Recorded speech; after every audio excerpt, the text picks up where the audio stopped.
मेरे प्यारे बच्चों नमस्कार। JCERT डीजे स्कूल की कक्षा में आपका हार्दिक स्वागत है।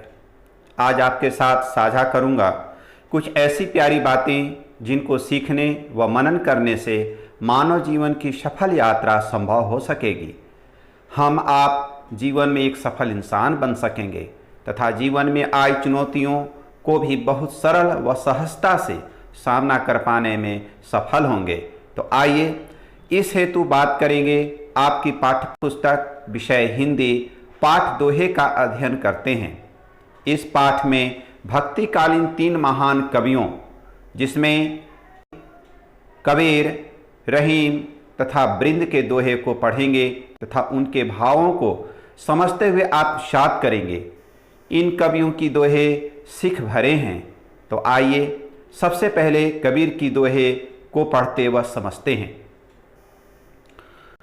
माला फेरत जुग भया, मिटा न मन का फेर, कर का मन का छाड़ी कै, मन का फेर। इस दोहे में 2 शब्द प्रयुक्त हुए हैं। मन का, जिसमें मन अर्थात हृदय का शब्द कारक है, अर्थात मन का मतलब हुआ हृदय का, तथा दूसरा शब्द है मन का, जिसका अर्थ होता है मोती, जो माला में गूथा होता है। कबीर जी कहते हैं, कोई व्यक्ति लंबे समय तक हाथ में लेकर मोती की माला घुमाता है पर उसके मन का भाव नहीं बदलता, उसकी मन की हलचल शांत नहीं होती। कबीर ने ऐसे व्यक्ति को सलाह दिया है कि हाथ को इस माला को फेरना छोड़कर मन के मोतियों को बदलो, हृदय को साफ व पवित्र बनाओ, और यही एक सच्चे इंसान को करना भी चाहिए। निंदक नियरे राखिए, आंगन कुटी छवाए, बिन साबुन पानी बिना, निर्मल करे सुभाए। निंदक निंदा करने वाला, नियरे पास में नज़दीक, आंगन हम लोग अंगना भी कहते हैं, आंगन वही होता है, कुटी कुटिया झोपड़ी, निर्मल स्वच्छ और साफ को कहते हैं, सुभाए स्वभाव। अर्थ हुआ जो हमारी निंदा करता है, जो हमारी आलोचना करता है, जो हमारी कमियां देखता है, उसे अधिकाधिक अपने पास ही रखना चाहिए। वह तो बिना साबुन और पानी के हमारी कमियां बताकर हमारे स्वभाव को साफ करता है और हमें एक सच्चा अच्छा इंसान बनाने में मदद करता है। आगे देखिए, तिनका कबहू न निंदिए, पाँव तले जो होए, कबहू उड़ी आखिन परे, पीर घनेरी होए। तिनका छोटा सा कण टुकड़ा जो भूमि पर पड़ा होता है, रास्ते में पड़ा होता है, आखिन आँख को कहते हैं, पीर पीड़ा दुख, घनेरी अधिक या गहरी, उसको घनेरी कहते हैं। अब कबीर की बात में देखिए क्या कहते हैं, एक छोटे से तिनके की भी कभी निंदा न करो, जो तुम्हारे पाँव के तले दबा होता है।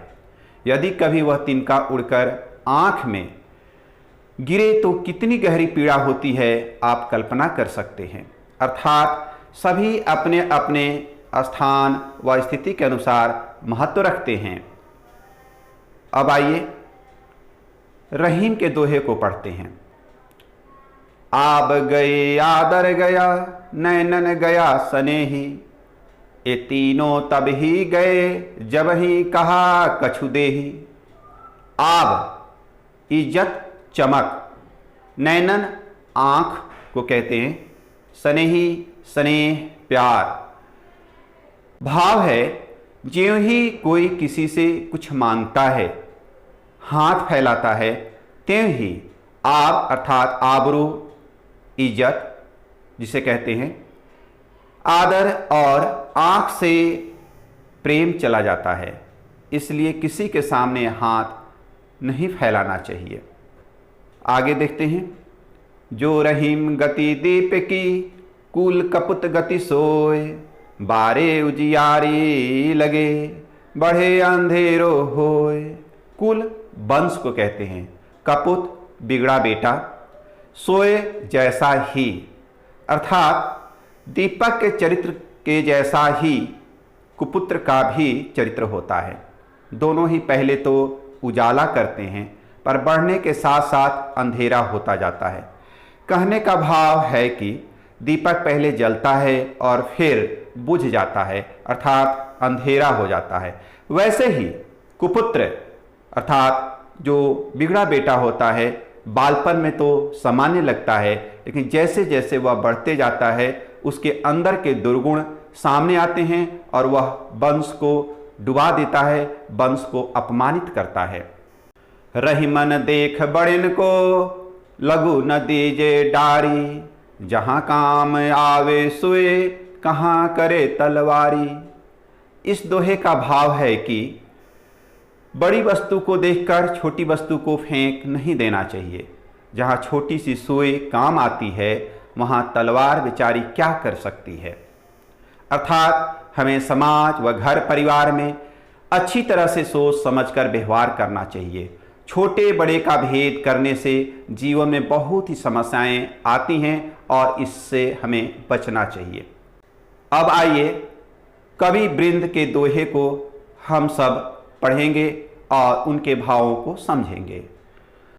अपनी पहुँच विचार कै, कर्तव्य करिए दौर, तेते पांव पसारिए, जेती लांबी सौर। कवि वृंद व्यक्ति के अपेक्षाओं पर दृष्टि डालते हुए कहते हैं, व्यक्ति को अपनी सामर्थ्य शक्ति के हिसाब से ही कोई काम करना चाहिए। जिस प्रकार जितनी बड़ी चादर होती है पांव भी उतना ही पसारते हैं। भले बुरे सब एक से, जौ लौ बोलत नाही, जान परतु है काकपेक, ऋतु बसंत का माही। कहने का भाव है अच्छे व बुरे दोनों देखने में समान लगते हैं और जिससे लोग धोखा खा जाते हैं। जिस प्रकार काक अर्थात कौवा और पीक अर्थात कोयल देखने में समान लगते हैं, पर बसंत ऋतु आने पर दोनों की पहचान करा देती है। कोयल की कुक निराली व मीठी होती है, पर कौवा का कर्कश। ठीक इसी प्रकार व्यक्ति के व्यवहार व बोली से ही भले बुरे की जानकारी हो जाती है। और इस पाठ का अंतिम दोहा, सबय सहायक सब बल के, कौन निबल सहाय, पवन जगावत आग को, दीप ही देत बुझाए। कवि वृंद का संदेश है कि शक्तिशाली के साथ ही सभी खड़े होते हैं, परंतु निर्बल व कमजोर व्यक्ति की सहायता व साथ के लिए कोई भी साथ नहीं आता। जिस प्रकार पवन शक्तिशाली आग को और प्रदीप्त अर्थात तेज करता है, पर वही पवन दीपक को बुझा देता है। इस तरह से हमारे समाज के तीनों कवि काफ़ी श्रेष्ठ और विख्यात रहे हैं। एक कवि भक्तिकालीन कवि के रूप में जाने जाते हैं। इन भक्तिकालीन कवियों ने अपने दोहों में जीवन की महत्वपूर्ण बातों को उदाहरणों के माध्यम से बताया है। उनकी बातों को यदि हम अपने जीवन में अपनाएं तो हमारा जीवन सफल व सुखद बन जाएगा। प्यारे बच्चों, आप इन दोहों को कंठस्थ कर मित्रों के साथ साझा करेंगे। मेरे प्यारे बच्चों, अब मैं बात करता हूँ इन महान कवियों के संक्षिप्त परिचय को लेकर। सबसे पहले संत कबीर। संत कबीर 15वीं सदी के भारतीय संत व कवि थे। इनका जन्म तारीख 1398 ईस्वी वाराणसी में हुआ, जबकि इनकी मृत्यु 1518 ईस्वी में बस्ती के निकट मगहर में हुई थी। रहीम, अब्दुल रहीम, खाने खाना इस सभी संप्रदायों के प्रति सादर भाव के सत्यनिष्ठ साधक थे। इनका जन्म 17 दिसंबर 1556 ईस्वी में, जबकि इनकी मृत्यु 1 अक्टूबर 1627 ईस्वी में हुई थी। तीसरे कवि वृंद। कवि वृंद का वास्तविक नाम वृंदावन दास था। वे बीकानेर के रहने वाले थे। इनका जन्म 1643 ईस्वी में, जबकि इनकी मृत्यु 1735 ईस्वी में हुई थी। मेरे प्यारे बच्चों, आप इन महान कवियों के अन्य दोहे का संकलन करें एवं अपने मित्रों के साथ साझा करें। माता पिता एवं अपने बड़ों के साथ इन महान कवियों के दोहे का जिक्र करें एवं उनके भाव को समझने का कार्य करें। इस बीच आप अपनी पढ़ाई जारी रखेंगे, अपने स्वास्थ्य का भी ख्याल रखेंगे और मैं पुनः आपसे मिलता हूं इस पाठ के अभ्यास प्रश्न के साथ। तब तक के लिए धन्यवाद।